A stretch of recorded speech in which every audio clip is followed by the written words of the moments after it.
Ladies and gentlemen, welcome aboard the Wright Flyer. I'm Randy Wright, and I'll be your captain on this solo flight special edition of our state-of-the-art radio program. Folks, this will be the final boarding call, so if you please, claim your seats, fasten your seatbelts, kick back, relax, and enjoy the show while I go ahead and delve into the pre-flight checklist, because there really is a lot of news and information to get to before I may fully indulge you with your in-flight entertainment. Well, folks, here we are. We're in the midst of the 2016 presidential election cycle, and the graduates of Pavlov's School of Journalism for the salivating mainstream media simply have no idea how to explain the dark horse phenomenon that is New York businessman, billionaire, and real estate mogul Donald J. Trump. They say that he is a type of candidate that has never been seen before in the electoral history of the United States of America. The reason for this is that they aren't looking far enough back in the annals of American history. Donald J. Trump is actually speaking to a cross-section of society, and there is a lot of pent-up angst and anger in the current electorate.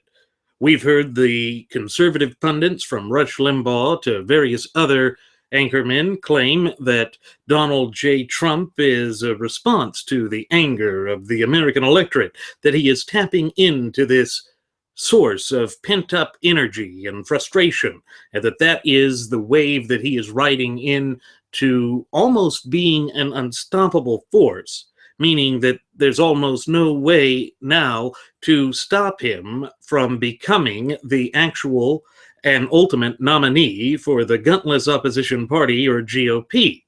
However, I do have to take some issue with this. I do not believe that Donald J. Trump is an inevitability. I do not believe that he is some stalwart force or paragon of conservative values, particularly given his long checkered history of embracing Fabian socialist causes and presenting himself as a true Northeastern progressive.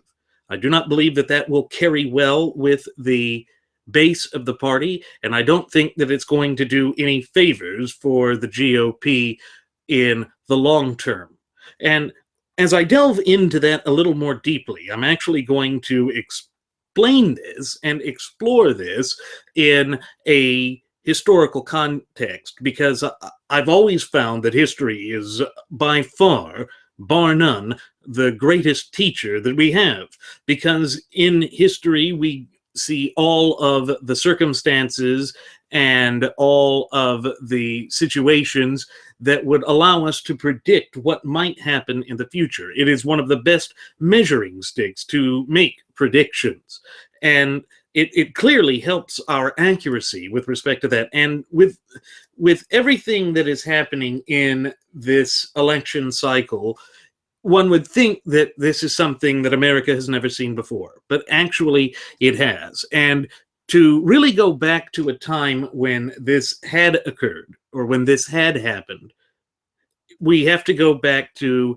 the 19th century. It was within the early development of American polity that we saw what is known as populism arise. And in fact, I'm sure many of you have heard the graduates of Pavlov's School of Journalism for the salivating mainstream media use that term before when referencing or mentioning Donaldus Julius Caesar Trumpus's candidacy and the way that he's running his campaign. They say that he is a populist. Now, Rush Limbaugh has used a little bit of a different term when defining and describing the phenomenon that is Donald Trump. And what he calls him is nationalist. Yes, there are aspects of nationalism in it, meaning that you prescribe more to a nation's image or a nation's identity than anything else. Some of the more blatant examples of nationalism were tied to socialism in the height of the 20th century. After all, Nazism was a form of nationalism. They were known as the National Socialist German Workers' Party. And so it was tied into socialism, and that's absolutely the characteristics of their corporatist style of economics in Germany that existed during the Nazi regime. And that is sometimes mistakenly called fascism. It was certainly inspired by fascism, but fascism itself basically creates so many regulations, overzealous regulations at the national government level, that the corporations are not private or separate entities. I mean, yes, on paper and in theory, they're still owned by the private sector, but the government regulation practically controls them. And I do believe that that is something that Donaldus Julius Caesar Trumpus would want to force upon the American people. It certainly goes along with his brash, bombastic style. But to be honest, he's more akin to the populist movements that arose in the 19th century in the United States of America. So what exactly is populism? Well, populism is this political doctrine that appeals to the hopes and concerns of the collective general population. By its nature, populism opposes the status quo. In other words, in all senses, populism challenges the beliefs of existing political factions and ideologies. And we already see this with respect to Donaldus Julius Caesar Trumpus.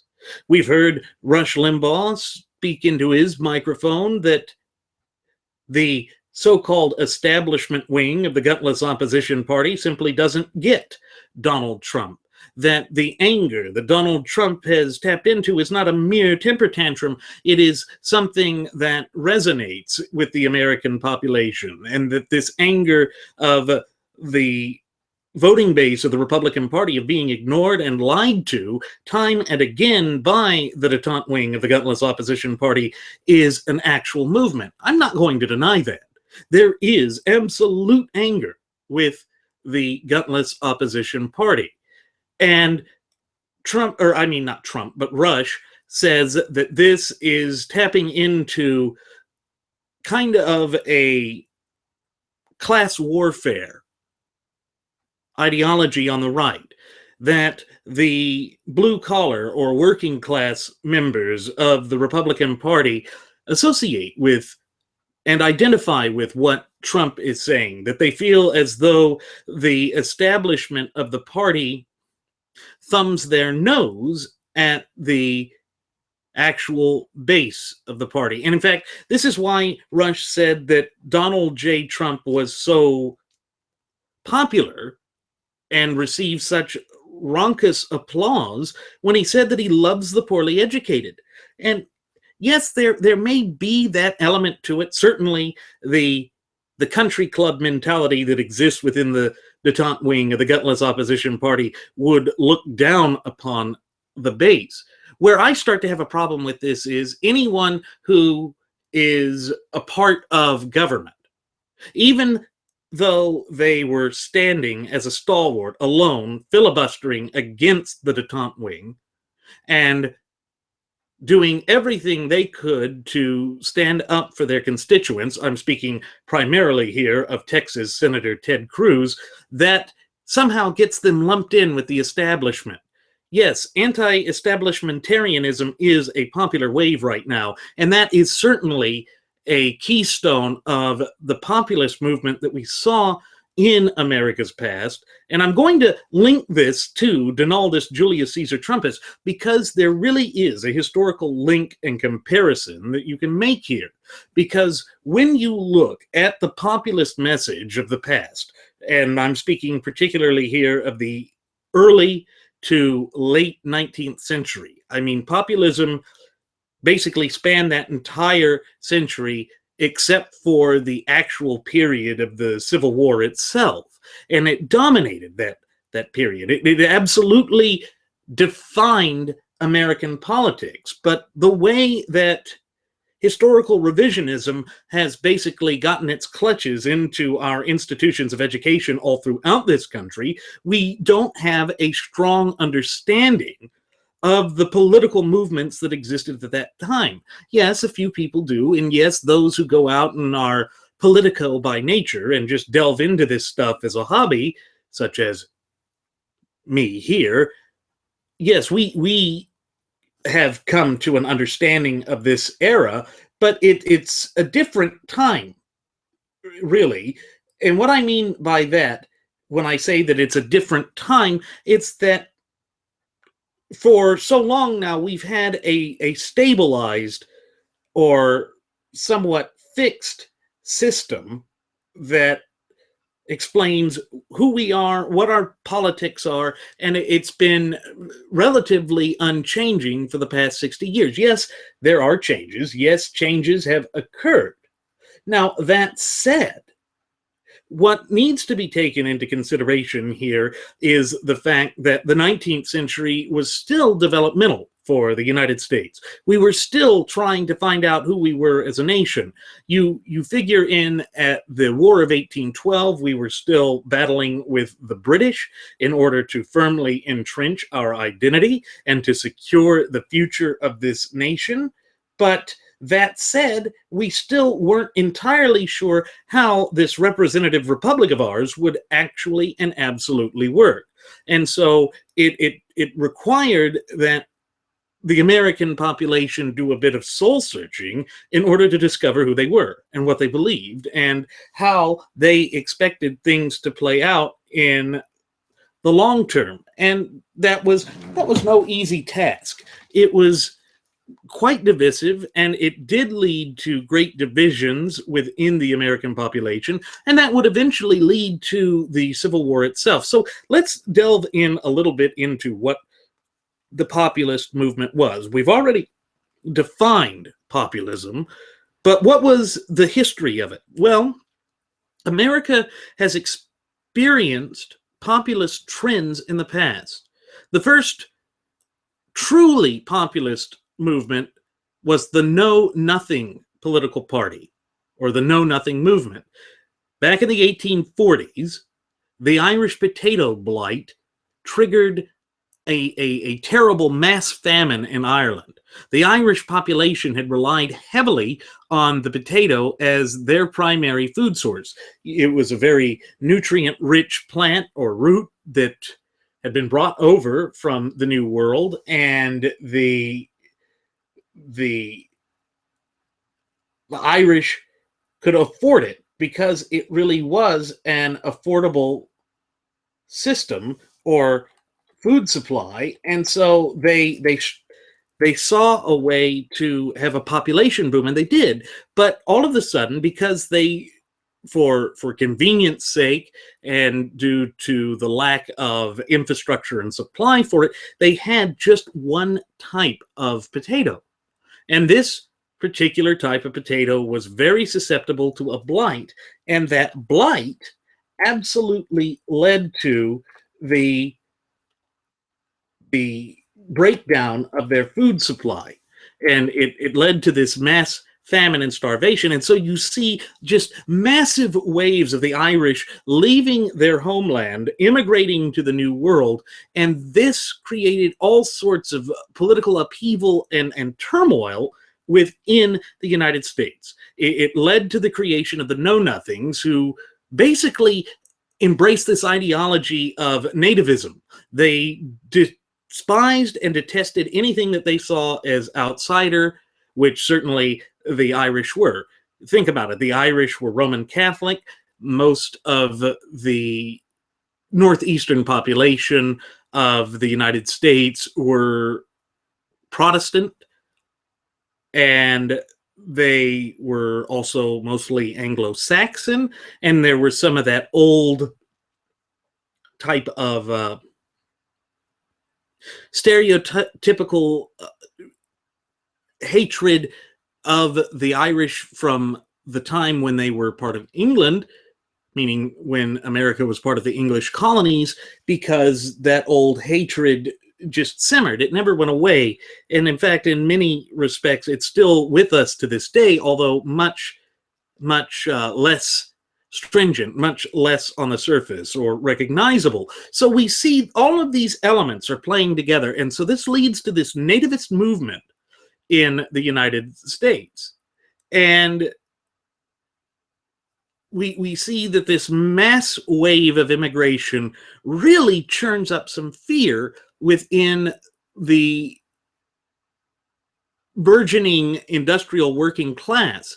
At that time, the Northeast in the United States was just starting to crank up its industrial revolution, and these workers who were either skilled or unskilled, mostly unskilled labor, feared this new wave of prospective employees because they'd work for lower wages. This would drive down wages. It was a sanitary nightmare when they set up all of these tenements in Boston and New York City and Philadelphia, all of the industrial hubs of the United States at that time. All of a sudden you see the rise of certain diseases. You saw the nativists reacting to that, basically attributing the disease-carrying aspects to the Irish.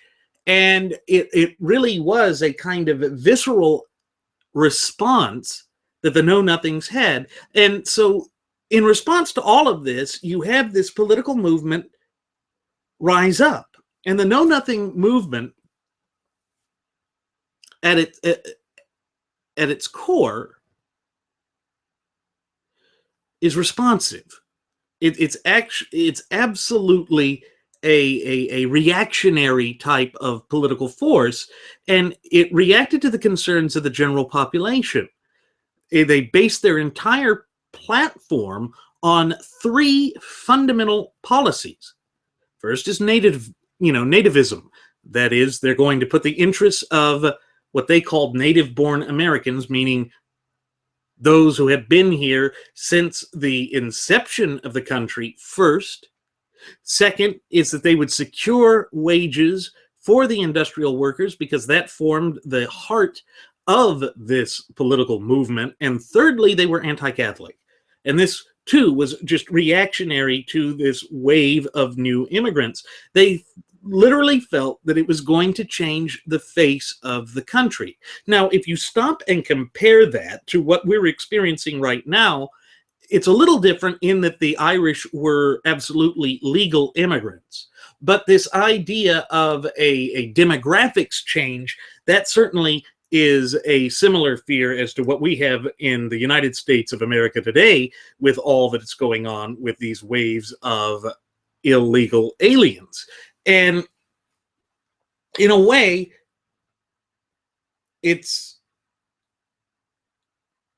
that Donald Trump is playing off of these sentiments and feelings, but it's not just his followers that feel that. A great many Americans feel that. And there's another difference in so much as these South American aliens don't speak our language, can't really read or write in their own language in many cases, and they're going to be a great burden on our education system and our legal system and our healthcare system. You see, back in the 1840s, there wasn't the type of socialistic safety nets that we have today.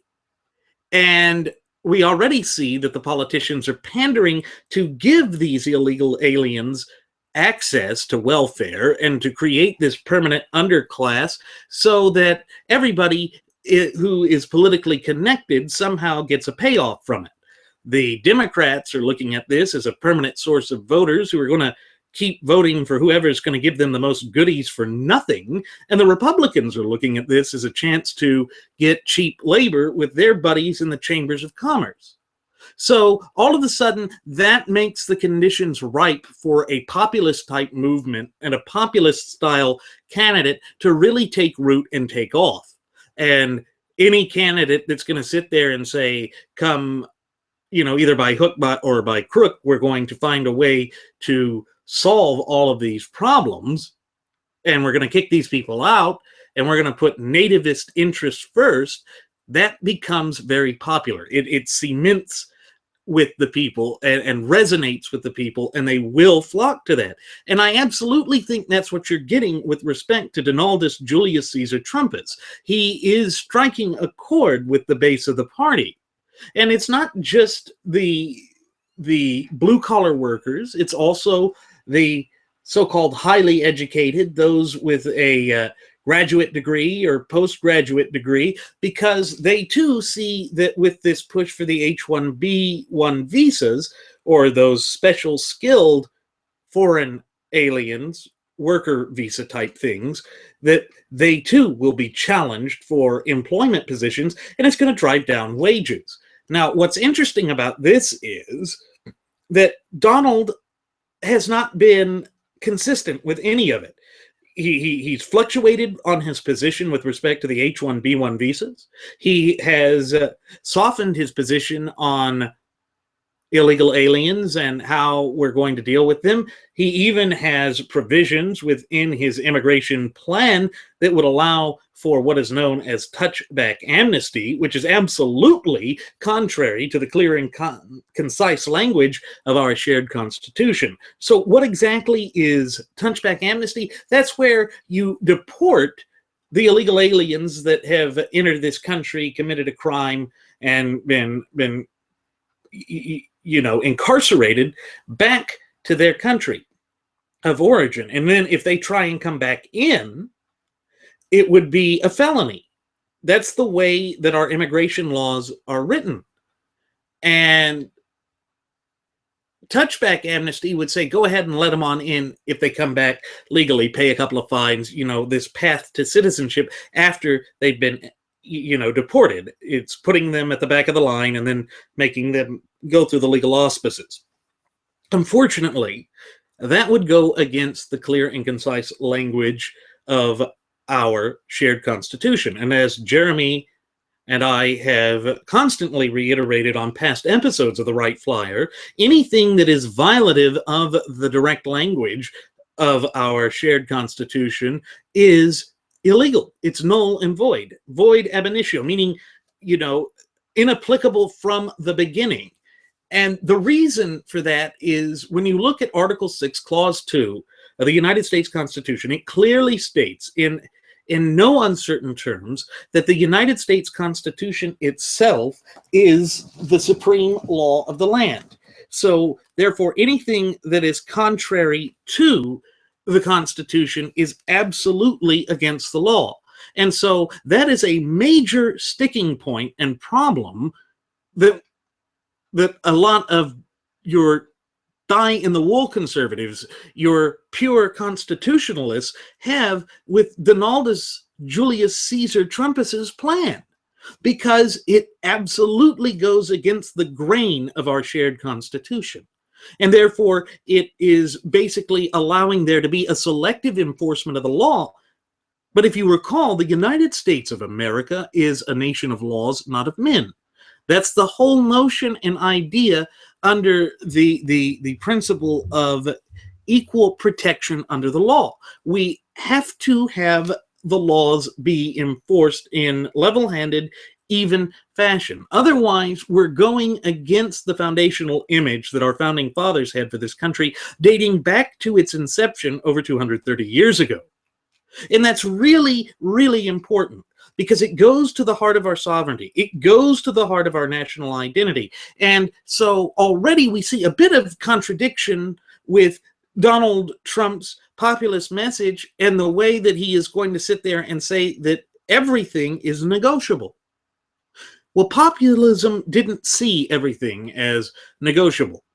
Yes, he's tapping into this collective popular fervor, this anti-illegal alien feeling, and yes, that is something that needs to be tapped into, but it needs to be addressed in a legal way. And as we have said, dating back to our first episode, which aired on September 11th of 2015, the answer and the key to all to all of the solutions to the problems we're facing in this country is the United States Constitution. It's been with us since the inception of this country well over 2 centuries ago. But we never hear Donald Trump address that. We never hear him speak to it. And the reason for that is he doesn't want to reach out to the Constitution. It shows that he doesn't necessarily believe in the things that he is espousing. He wants to push a certain type of message, but that message is not the Constitution. And that, too, is a major sticking point. That's why Jeremy and I believe that Texas Senator Ted Cruz is the best option, because he says enforce the law. Yes, secure the border, but enforce the law. With the Naldis, we get build a wall and ignore the law. And that should send up red flags for every decent, hardworking, red-blooded American citizen, because it means that he's not actually really addressing the problem. But here's the deal. Donald Trump is a salesperson. He's throwing a pitch. He's going to polish it and make it seem better than what it is. But if you remember that principle of contract law, caveat emptor, meaning let the buyer beware, make the buyer beware, we have to absolutely look into the message that he's selling and to try and understand what it is. Because when you look at the details, because as that old adage goes, the devil's in the details, you see that a lot of times your sales pitch, think of your insurance companies. Yes, the salespeople of it are going to make it sound like they cover everything. You're covered, yeah, that's wonderful. But then you get to the small print. And that's where they ensnare you. That's where they trap you. That's where they turn everything against you. And that's where the bitterness comes from. That's when all of a sudden the people that were whipped up into this emotional frenzy start to feel betrayed once again. And when that happens, it's a very dark day for America. And the reason I say that is when you think about it, these people are turning to Trump because they consider him the bastion of last hope. He is the last resort to save this country. And he has really gotten their ire up. He's gotten their hopes up. He has made them think that America is about to get a second wind through his tutelage and his leadership, and that is going to lead America to a bright future again. It's right down to the hollow, shallow, meaningless, and empty platitude of make America great again. That's what they think. They think that he absolutely is endowed with the power to make America great. But here's the problem. Donald is not speaking as to what has made America great in the first place. He is not speaking of the Constitution, and he is not speaking to reality. Now, what I mean by that, when I say that he is not speaking to reality, the reality is that no one individual has the power to make America great. First of all, America never stopped being great. Our Constitution is still in place. Our people are still the greatest people on earth, the hardest working people on earth, the most compassionate people on earth. America has just been set back by overzealous regulations and the failed policies of the Fabian socialists, who are doing everything in their power to tear apart this country at the seams and to replace it with their dystopia, this socialist dystopia that will absolutely depress this society, destroy this society, and replace it with some nightmare. Now, as our first Air Marshal, Mr. Nelson Ward, said on one of our past episodes, socialism itself is illegal because it is diametrically opposed to our shared Constitution. And again, the Supremacy Clause found in Article 6, Clause 2 absolutely makes socialism incompatible with the American system. But we see that Donald Trump has created this sort of hybrid system in which he is attempting to dictate the manner in which the country is going to be run. All of his answers, if you watch that last debate that took place at the Fox Theater in Detroit, Michigan, just the other night, all of his answers, they didn't speak to substance. They didn't speak to actuality because he doesn't really speak to that. Now, he's put out pieces that would make it seem as though he's standing up for certain things and he's embracing this populist message. But as he receives challenges to them, he then bends and changes. He's already attempting to pivot towards the left so that he can win at the general election. But here's the problem. Donald Trump is not going to be able to win the general election. He's got the highest negatives of any candidate, as per that poll by Gallup, and I think another polling place does it as well. And they've done it since 1992. He has the highest negatives in the recorded history of this poll.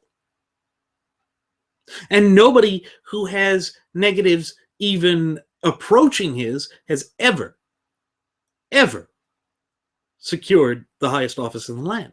So we're already running into problems. And then add into that all of these things like the David Duke fiasco, where he stumbled for 4 days before finally disavowing him, and where his son was still going to have today a meeting with, or an appearance on, a white supremacist radio show. I mean, I touched on it in one of our last episodes. That too is just unacceptable. And you know that the left that's already preaching this quagmire of identity politics, the war on women, the war on minorities, Black Lives Matter, yada, yada, yada, all of that, they are going to have a field day with Trump. And then you tie into it the populist message. Well, populist messages sound good. By the 1850s, however, we see that the Know-Nothing movement was mired with scandal. And therefore, it changed its name. Much like Donald Trump will change his positions to make himself look better, to the American Party, to rebrand and restore its tarnished image. Stop and think about that for a minute, folks. That's absolutely something that we see with Donaldus Julius Caesar Trumpus time and again. Like the Know-Nothing Party, he is attempting to rebrand himself, right down to his nativist stances. And then when you speak of the economic policies he has, the protective tariffs, that too comes out of the type of philosophy that came out of populism. But one of the reasons that populism fell out of favor was that these sorts of protective tariffs absolutely damaged the economy of the country. And it did so by retaliatory tariffs placed on the United States by its trade partners. So this was a very difficult lesson that we learned in the 19th century. But because it's been so long now, many Americans have forgotten the type of biting pain that those retaliatory tariffs really can put on the economy as a whole. And it's already been explained that Donald Trump's tariffs would do this. And then when you've got this sort of radical position that Donald assumes with the way that he presents his immigration plan and the way that he just attacks anyone and everyone who disagrees, even if they're just asking the question as for him to explain how, that's a major problem. That all of a sudden does not flow well with a vast majority of the country. Now, the way that people have been basically just wrapped up in this populist fervor that Donald has been preaching, it makes it very easy to forget that he hasn't really even gotten a majority vote of the party in the various primary and caucus contests that we've had thus far in the 2016 presidential election cycle. Yes, he has a groundswell of support. He has fervent followers. But if you actually look at the closed primaries that have the real conservatives, the real Republicans, that doesn't just let the Democrats cross over and vote in, he has not been performing well. That has fallen to Texas Senator Ted Cruz.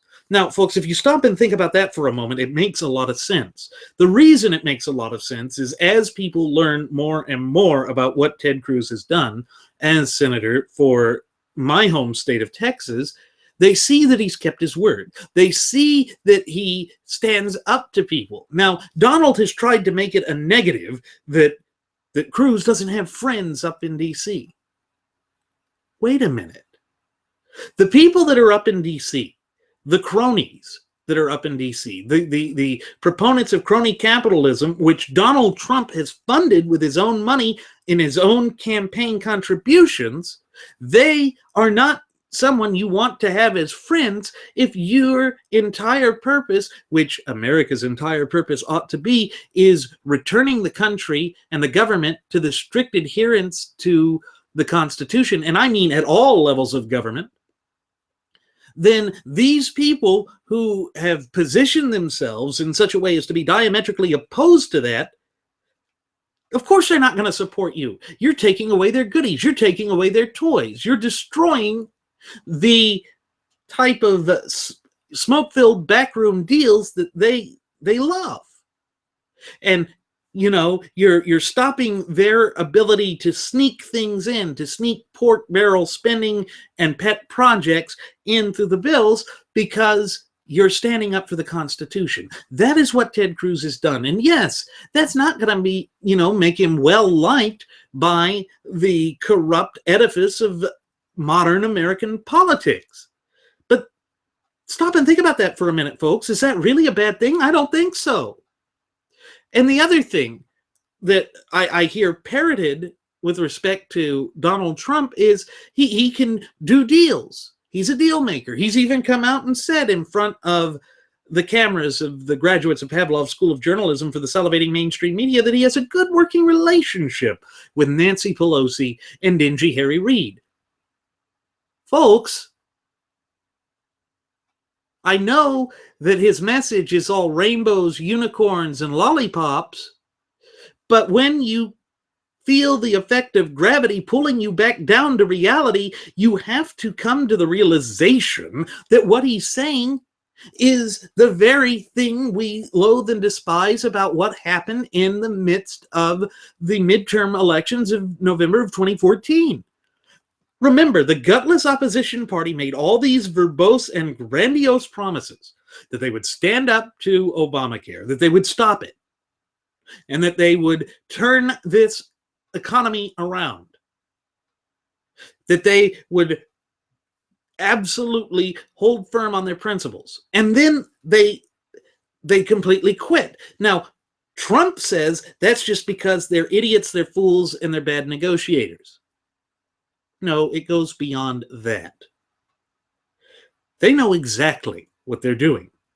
They see this as a free ride. It's a cushy position, and they can live high on the hog at the expense of we the people. And don't think that Donald Trump isn't looking for some way to get something out of this. The man, for 69 years, ever since he was reared by his parents, has learned to think of himself and only of himself. And we see that from his past principles, his past positions, his past statements, and that is the clearest indicator of how he's going to act in the future. He just now, miraculously, suddenly, when he decided to throw his hat in the ring, changed his positions entirely. If you remember what he said in The Art of the Deal, he said that you come with your most extreme position to the bargaining table, and then you whittle your way back. And that's already what he's doing, folks, whether it be immigration, whether it be the economy, replace and repeal Obamacare. That's actually where he stayed with universal health care. But you see, on the points that matter, he's going to start whittling back. He's going to come to the American people, the voter, and say, look, you're going to now have to negotiate. I'm now going to waffle on all of these things which you considered important. I'm now, because I'm a great deal maker, and because you need to see how great this deal is, I'm now going to negotiate those non-negotiable, fundamental and unalienable rights that were endowed to you by your creator. That is the great danger that we're running here. And that is why a vast majority of the party will not support Donald Trump when it comes to the general election. We don't want that sort of chicanery. Because if you stop and think about it, our fundamental and unalienable rights absolutely are non-negotiable. Our Constitution and the proper scope and application of government are non-negotiable.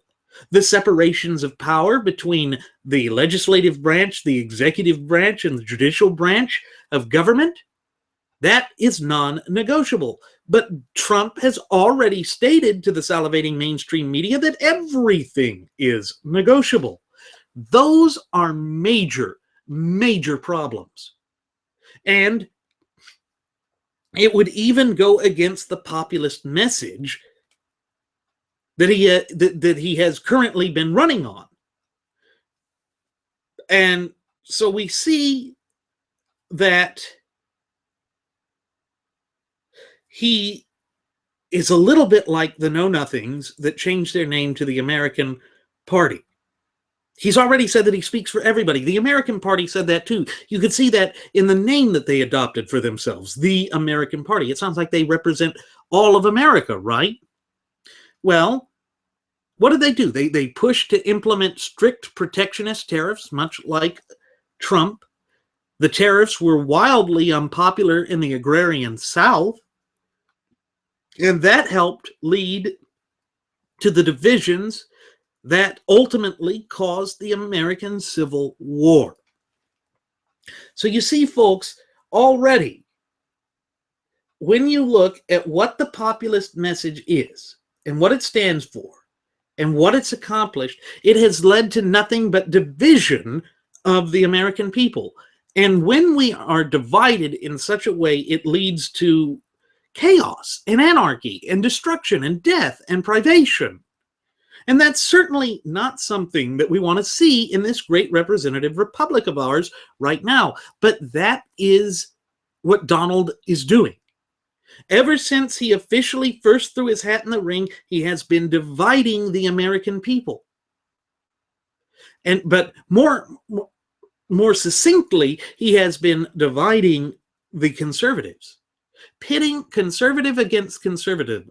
And one of the things that I had a major problem with during the debate, it was, I guess, a Freudian slip, but we're going to have to change that phrase to a Trumpian slip, when he said that I haven't even begun to hit Hillary yet.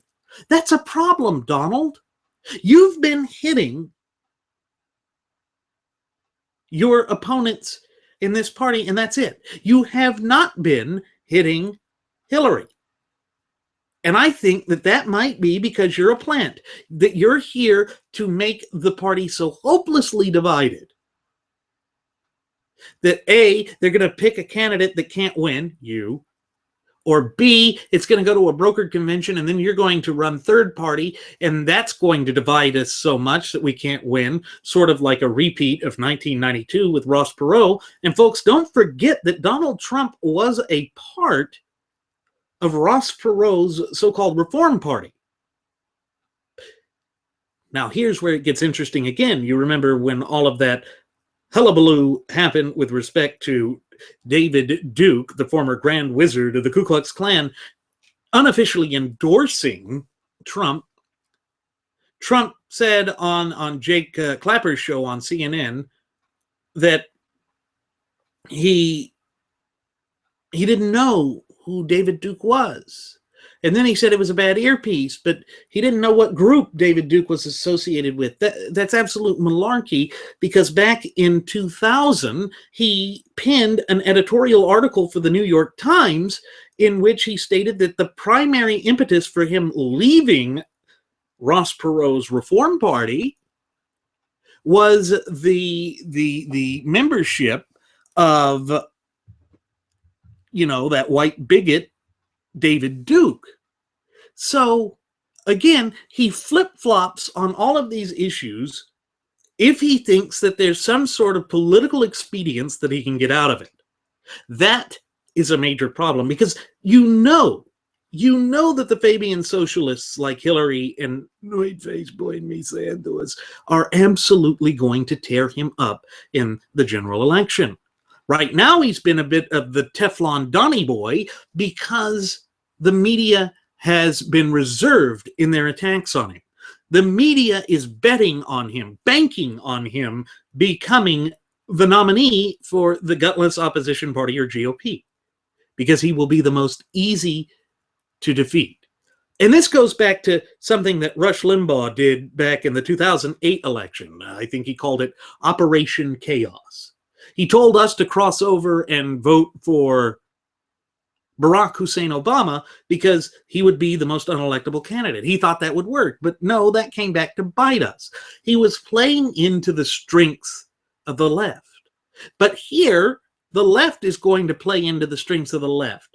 Unlike Barack Hussein Obama, who really was a Fabian socialist, Donaldus Julius Caesar Trumpus is not a true conservative. Even by his own admission, he's not a true conservative. And so all of these 20,000 Democrats that crossed over in Massachusetts and changed their party affiliation in order to vote for Trump, they're just doing that to weaken the Republican Party. Now, I know that Rush had come out during one of his previous episodes, I believe it was during last week, and said that they are actually going to vote for him in the general election. No, they're not. No, they're not. The Democrats always march lockstep. And it's not going to be enough to buoy him, particularly when you keep seeing all of these things about David Duke and white supremacy rearing its ugly head around his campaign. He is fulfilling all of the two-dimensional caricatures that the left draws with respect to conservative philosophy in America. And they're going to point to that as he is validating all of these erroneous claims. Hillary's going to point to that Howard Stern interview from decades ago and say, see, the Republican war on women is absolutely real. See, Donald J. Trump personifies that war on women. This makes him an untenable candidate, an unelectable candidate. And I hate that phrase because the detente wing of the gutless opposition party has used it time and again to shoot down staunch, true constitutionalists. We have to focus on reality here. We have to see what it is that is either going to lead us to victory, which this is our election cycle to win. It's either ours to win or lose, and we are on the fast track of losing it. Absolutely on the fast track of losing it, because once again, we have drawn out this primary civil war in the gutless opposition party, going once again more towards a moderate style candidate than a true principled constitutionalist. Each and every time we do that, we lose. Let's see, we did it in 1996 with Bob Dole. We lost. We did it before that in 1992 with George H.W. Bush. We lost. We did it again in 2008 with John McCain. We lost. And we did it yet again in 2012 with Mittens Romnikins, and we lost. And now we have Donaldus Julius Caesar Trumpus, another Northwest moderate because he's not truly a die-in-the-wool conservative. He admits that. He even comes out and says that his positions on so-called healthcare reform, repealing and replacing Obamacare, folks, he needs to stop at repeal. You don't replace Obamacare. And then he goes out and makes those completely specious arguments that, well, we don't want people dying in the street. Folks, people are only dying in the street if they choose not to go to the ER. Because of EMTALA and COBRA, which were passed in the 1980s, no emergency room is allowed to turn away indigent or low-income patients who can't afford or don't have insurance to receive stabilizing, life-saving treatment. But then he makes matters worse, coming out saying that he loves the individual mandate of Obamacare, but that he hates Obamacare. Well, you can't have it both ways. You either go off of a healthcare system that allows you to sell health insurance across state lines, thereby opening up competition, which you don't have with the mandate, because the mandate is governmentally mandated. There's no competition, and it's not sold across state lines. That keeps prices artificially high. And so if you're then going to move to single-party payer, you're going to take government control over 1/6 of the entire economy of the United States. And it's not going to improve healthcare. It's going to drastically worsen the state of healthcare, because it's already to the point where physicians are struggling. And then we're going to have a shortage of doctors. And then you're going to see them lower the standards of care, allowing those who are not trained to be physicians, you know, your nurse practitioners. Yes, they do a vital, very important system. Nurses are part of the backbone of our healthcare system, but they simply are not trained to do the type of surgery or to do the type of ultimate treatments that our physicians do. It's a much different training regimen, but they're going to allow them to do more and more and more. And so the quality and standard of care in this country is going to drop like a rock. And it will only be intensified and worsened by the policies that Donald J. Trump is speaking about. But again, it's this embracing of a populist message, this idea of a collectivist norm that would go against the grain of everything that has existed thus far. So when you really stop and think about it, the Fabian socialist types absolutely are a form of populism. It's the dictatorship of the proletariat reimagined. But folks, we really cannot embrace that type of system here in this great representative republic of ours, because it goes against everything that we have in the country. It goes against who we are and what we represent. And that is frightening, because it shows that we are going to try and redefine who we are as a people. And we can ill afford that right now. And so if we're going to do anything, it's got to be embracing the Constitution, because that is the way that we will get the country back onto its feet. Now, that's not an easy task. It's not something that we can accomplish readily or easily just out of nowhere. It's something that we're going to have to work towards. And folks, right now, the only candidate who stands up for that or works towards that is Texas Senator Ted Cruz. He absolutely embraces that ideology. He absolutely embraces that sort of approach. And that, in my opinion, is what would really allow the chains and shackles of governmental bondage, tyranny, despotism, and oppression to be removed, to allow the ultimate wielders of sovereignty, we the people, to absolutely do what is necessary to bring this country back from the brink of ruination and destruction. But we see that the economic panics of the 1880s and 90s also kind of ties in to the problems that are facing our country.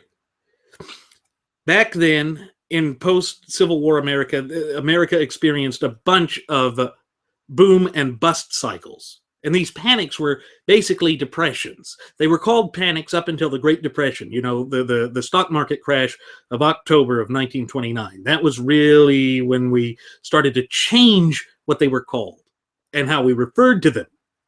But this concern at that time led to a second wave of populism. So already the politicians were coming out and trying to reach out to the American people and to say that, look, we really do care about your collective problems. We really do want to reach out to you. And we want to make sure that this is corrected. And they will correct it, they claim, through their policies. But the second wave worried about Jewish Eastern European immigrants, the Irish, again, who were in a second wave of immigration on their own due to political instability back in Ireland, and the Italian immigrants that were starting to come in. They also worried about the currency standard at the time as well. Basically, at that time, it was based on gold, and so that a dollar had to be worth a certain amount in gold. And that had created inflation. And the economy really was not stable at the time. And so what this led to was a push for what was known as bimetallism. That is where the currency would have been based off of gold and silver. And we see in July of 1896 that dark horse populist presidential candidate William Jennings Bryan gave his most famous speech, the Cross of Gold speech. And that was all about the idea of destroying the population by staying on the gold standard. And he had ended that speech by saying that if we stayed on the gold standard, we would be crucifying the American population on the gold standard. Now, you hear similar tones in what Donald J. Trump says about the Chinese, and the way that the Chinese have manipulated their currency, and the way that the Chinese have been unfair in their dealings with us, and the way that they have worked against us. And that goes against the grain of the Constitution as well, because it's focusing solely on economic issues instead of looking at a way to resolve it from within the country. You want to bring these companies back, then you need to deal with this out of control spending at the federal government level, and you also need to deal with this unbearable corporate income tax rate, which, by the way, in the United States is the highest in the free world. Now, Donald has paid lip service to that, but in the past he said that he supported this massive tax hike on the upper echelons of society. And that's problematic. But we see other things and similarities. The idea was to stabilize working class wages or middle class wages as well. Donald has alluded to that, just as William Jennings Bryan had. Like Bryan, Donald is a dark horse candidate who very well could win the nomination of the gutless opposition party, or GOP. But looking back at history, we know that William Jennings Bryan went on to lose the 1896 election to Republican William McKinley. And it was for the same reasons that I think Donald would probably lose to either a Hillary Clinton or a nerd-faced Bernie Sanders. It is because the base of the party would be so hopelessly divided. It was hopelessly divided by William Jennings Bryan for the Democrats in 1896, just as in 2016, it will be hopelessly divided with Donald Trump. History really is a great teacher about this, because both Trump and Bryan are fairly charismatic figures. They ran on a cult of personality. And Trump still is running on a cult of personality. And that type of divisiveness really does lead to divisions and fights and miniature civil wars occurring within the parties themselves, which is detrimental when it comes to the general election. We've got to be able to have some way to coalesce back together, but the way that Donald Trump has approached this with a scorched earth policy, I don't see that happening. I don't see a path of unity here, a way to bring us back from the brink of destruction.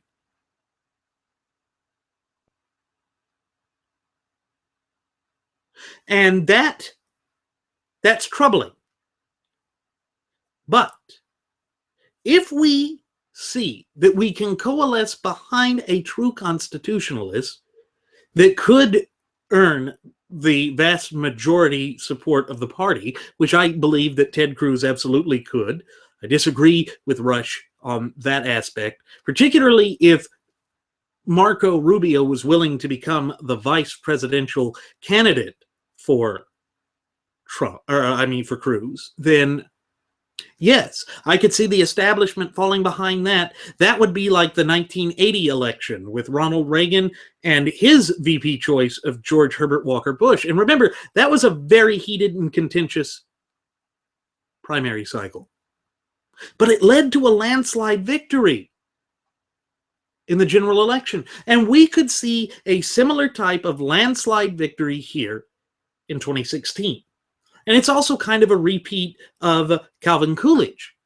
After the disaster that we experienced with Woodrow Wilson, it was Coolidge who also was considered a very, very conservative, unelectable type, and was able to soundly defeat his dark horse challenger in the primaries, and went on to have a landslide victory that led to the Roaring Twenties. It is possible for America to have that sort of great future again, but we have got to return to the Constitution. That is the key. That is the answer to all of the major problems that we have incurred and encountered thus far as a country. And it's not easy to see that as the answer, because so many within the so-called rank and file of the establishment don't want to recognize that, but it's absolutely there. It's absolutely there. It's been with us since the inception of this great representative republic of ours. And with that said, we can embrace it. We can make this country great again. And I am going to leave you with a positive message. It's now time for us to begin our descent. I'm going to go ahead and send the flight attendant back for one last round of alcohol. Ladies and gentlemen, as always, I'm your captain, Randy Wright, and I want to thank you for choosing to fly the Wright Flyer. What's more, I also invite you to leave any questions, comments, or concerns either here on our YouTube page, our Google Plus page, or our Facebook page. Also, you can follow us at Twitter with the Twitter handle of @RadioAviationX. That's all one word, folks, @RadioAviationEX. Once again, @RadioAviationEX. I also invite you to join Jeremy and me the next time we take off over the friendly airwaves, leaving you with an indelible yet pure sense of enlightenment, unlike any other radio program or venue out there. And we hope to see you the next time. Do take care, folks. Thank you for flying the Wright Flyer. We are absolutely thrilled and privileged to have you aboard. Do take care.